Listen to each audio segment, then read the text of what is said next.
हजूर मैं डॉक्टर हूँ और यहाँ पे हमारी एक मेडिकल ऑर्गेनाइजेशन है जिसका नाम मामो है, मेडिकल अहमदिया मुस्लिम एसोसिएशन ऑर्गेनाइजेशन लजना की तरफ भी है, जिसमें सिर्फ डॉक्टर्स नहीं और भी सारे जितने भी शोबे हैं उनके लोग भी हैं।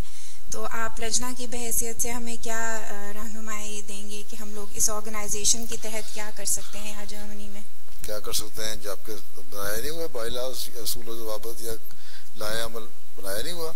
हजूर अभी हम 1 साल हुआ है ये ऑर्गेनाइजेशन को ज़्यादा एक्टिव। मेडिकल एसोसिएशन में ये है कि आप लोग, एक तो ये है कि जो मेडिकल एसोसिएशन है उसमें वक्फ आर्जी के लिए जाएं, ठीक है?